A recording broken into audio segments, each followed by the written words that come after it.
Every election season around this time, one two-word phrase always seems to turn up. Jeffrey Goldberg's reporting that was an October surprise. It is October 30th, so this could be the October surprise. The biggest October surprise of the 21st century. Maybe that's the October surprise. What is it about the final full month of the election that's so conducive to generating surprises, as opposed to literally every other month of the election?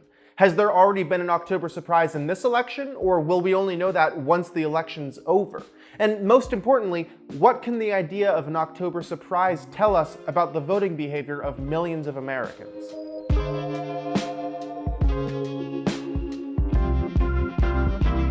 The concept of the October surprise originated in 1980, during the election between Jimmy Carter and Ronald Reagan. The term was first used publicly by Reagan's campaign manager, William Casey, who accused Carter of planning to use his power as president to enact something super popular right before the election, in order to sway votes to his side. Casey didn't specify what this surprise in October might be, and it seemed more than anything else like a blanket way to condition voters to dismiss anything positive Carter might achieve in the following few months as political hackery.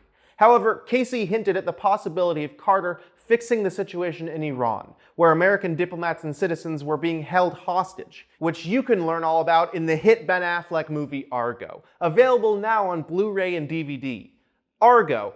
Remember when this won Best Picture? Reagan's team was so worried by this possibility that, according to certain sources, including members of Reagan's own staff and the then president of Iran, William Casey and others allegedly negotiated with Iran to delay the release of the hostages and deny Carter a re-election victory.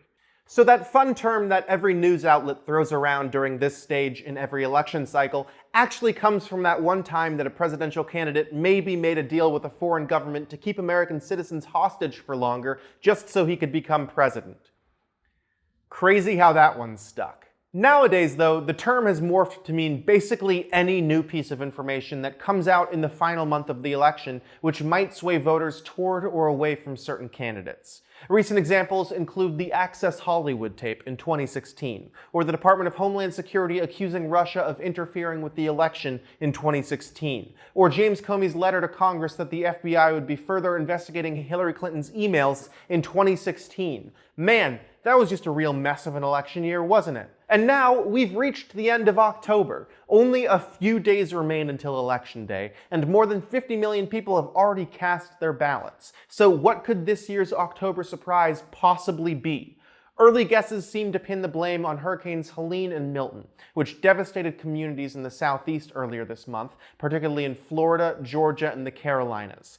These hurricanes were quickly pounced on as a political opportunity to baselessly blame the Biden-Harris administration for giving emergency funds meant for these affected areas to undocumented immigrants, which of course led people to attack and even refuse assistance from the very organizations that were trying to help them rebuild after the hurricanes. Another early contender for the October surprise was a major filing in Jack Smith's investigation into Donald Trump's efforts to overturn the results of the 2020 election, which was unsealed on October 2nd.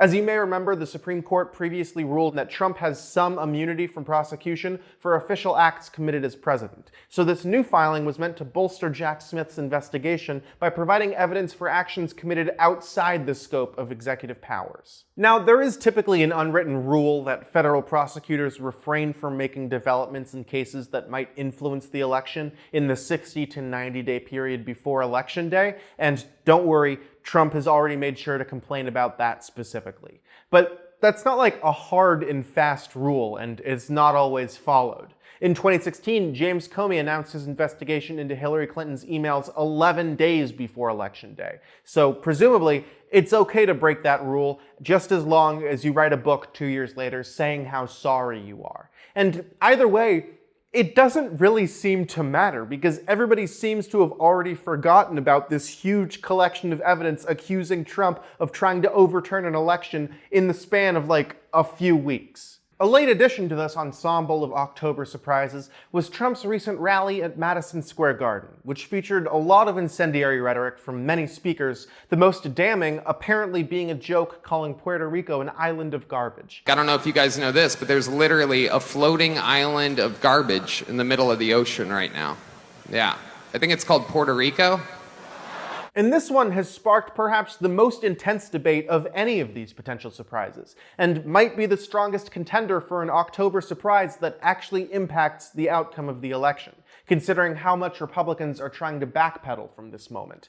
Which is weird that this is the final straw. I mean, Trump literally said on television a few weeks ago that he'd use the military against the enemy from within, referring to American citizens, but somehow a joke that's the same caliber of humor that I would come across on Reddit in 2012 might be the one to sink this campaign. But this is all assuming that we'll actually get an October surprise this year. This one headline says that a Texas professor doesn't see an October surprise on the horizon, which is presumably why they call it an October surprise. If you could see it coming, it would just be called an October event. And this opinion column in the New York Times claims that this election's October surprise is that there isn't one, which again, wouldn't be a surprise. Most elections don't have them. You're describing a normal election. Ultimately, how do we even know if there is such a thing as an October surprise? If we look at this year's election, most of the really defining moments that shook up our perception of the race didn't occur in October. Biden had his disastrous debate performance in June and dropped out of the race in July. 2 assassination attempts against Trump happened in July and September, and Kamala Harris and Donald Trump's seemingly quite momentous debate was in September as well. A comment about Puerto Rico at a rally seems almost inconsequential compared to these moments. Well, if we look at this study by Kaylee McCrary at the University of Richmond, which evaluates the effect of the Comey letter on voter turnout and vote share in the 2016 election, we can see that districts where early voting started after the letter was released saw an increase in Republican vote share and a decrease in Democrat vote share when compared to districts where early voting started before the letter was released. This means that voters who were most able to respond to the release of the letter were more likely to vote for Trump and other Republicans, implying that this particular October surprise did have some effect on the election. Furthermore, this study looks at voter turnout by party affiliation in the state of Nevada before and after the release of the letter.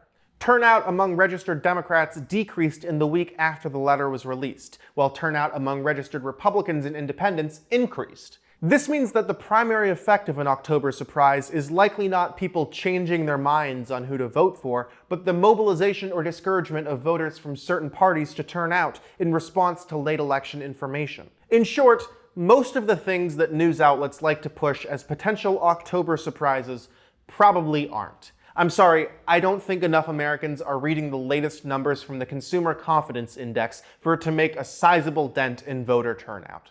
But it's important to look at this concept of the October surprise not as a final puzzle piece of information that sways voters toward one candidate or another. Voters aren't baby birds mindlessly attaching to the last headline that they've read. Instead, the main impact of an October surprise is the potential to motivate or discourage certain people from making the choice to vote at all.